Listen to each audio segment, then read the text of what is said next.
Now to the three independents who may be about to decide Australia's next government. There's Tony Windsor, who's represented the seat of New England in New South Wales, centred in Tamworth since 2001.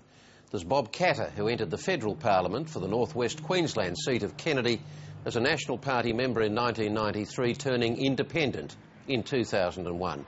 And finally, there's Rob Oakeshott, who entered the federal parliament for the seat of Lyne, based in Port Macquarie in New South Wales, in a by-election in 2008. All have previously served in their state parliaments, and they all join me now by satellite. Can we start with an update on how things will proceed from here? We know you've had preliminary conversations with the leaders.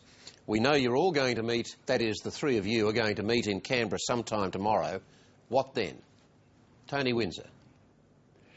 Well, Kerry, we've spoken on the phone, but nothing has been decided in any definitive way. We have had calls from the leader of the opposition and the Prime Minister, but nothing definitive discussed there.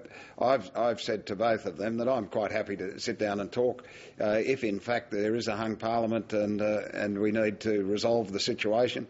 The three of us will be engaged in some talks by phone a bit later on tonight, and we'll make a decision then as to whether we should get face-to-face in Canberra, which may happen tomorrow.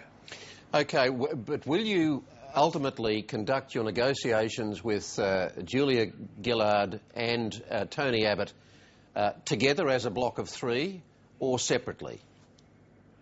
Well, I can't speak for the others, but I think that would depend on our conversations as to how we handle this. But we'll all be independent of each other in a sense, but there may be an easier way of handling it if we speak together, but the others are able to speak for themselves. Bob Katter and Rob Oakeshott, have you got anything to add on that in a kind of procedural sense before we move on to the meat of this discussion?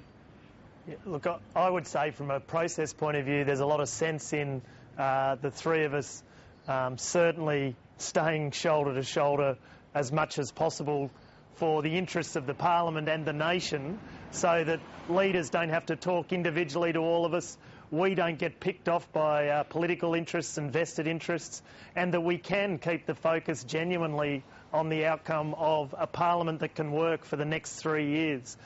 So we will all be independent when the parliament's up and running, and when legislation comes through a parliament. There is no question about that. We are all independently minded and might draw our own conclusions about who and where we want to support or don't support a majority government. But I think there's a lot of sense in these early days, as the dust settles, that we